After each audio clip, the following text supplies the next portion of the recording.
தேவனுக்கே மகிமை உண்டாவதாக.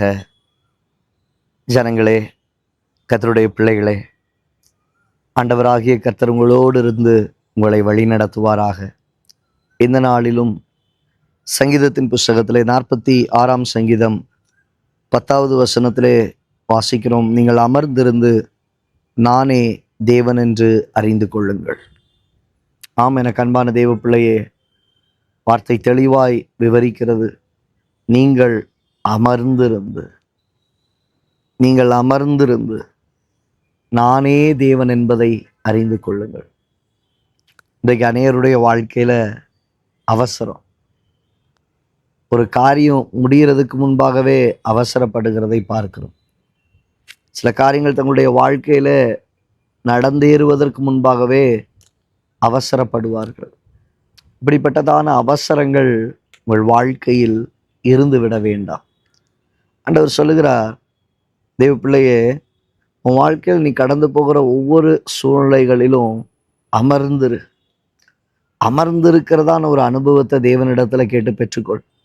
ஐயோ, எனக்கு இன்னும் நடக்கலையே, இன்னும் என் வாழ்க்கையில உண்டாகலையே, என் வாழ்க்கையில இன்னும் வாய்க்கலையே, என் வாழ்க்கையில இன்னும் ஒன்றும் கிடைக்கலையே, நான் இப்படியே இருக்கிறேனே, துவண்டு போய் கிடக்காது.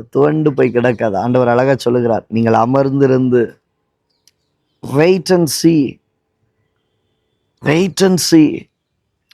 நீங்க நகோமி ரூத்தை பார்த்து சொல்லும்போது ஒரு வார்த்தை அழகாய் சொல்லியிருக்கோம், காரியம் என்னமாய் முடியுமோ என்று சொல்லி.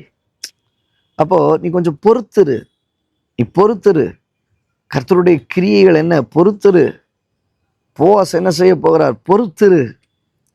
இன்னைக்கு அநேக நேரத்தில் நம்ம வேகமாக காரியம் முடிக்கணும்னு நினைப்போம், வேகமாக எல்லாம் செஞ்சு முடிச்சிடணும். இல்லை, பொறுத்துரு, அமர்ந்துரு சொல்லுவாங்க. தாய் அடிக்கடி சொல்லுவாங்க, அப்படியே நின்றுட்டே காலை நீட்டணும்னு நினைச்சிடாத, விழுந்துரு.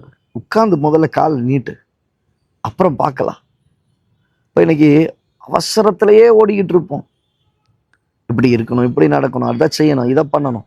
வேண்டாம். மற்றவங்களுக்கு எப்படி வேணாலும் வந்துட்டு போட்டு நடக்கட்டும், அதெல்லாம் கவலையே கிடையாது. நீங்கள் அமர்ந்திருங்கள்.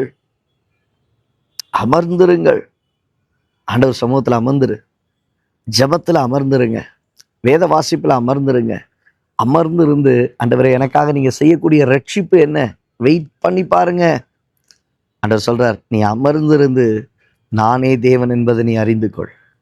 கர்த்தரே தேவன் என்பதை நீ அறிந்து கொள்.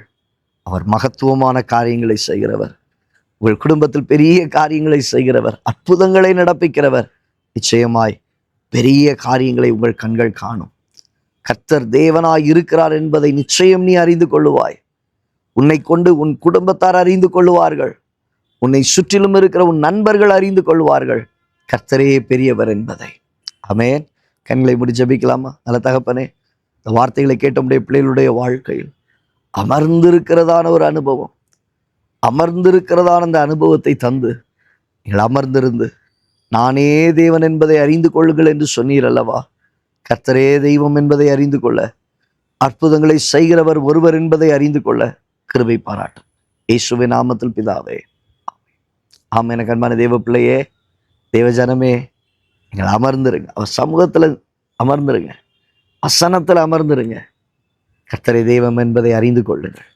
பெரிய காரியங்களை செய்வார், பெரிய காரியங்களை நீங்கள் காண்பீர்கள். God bless you.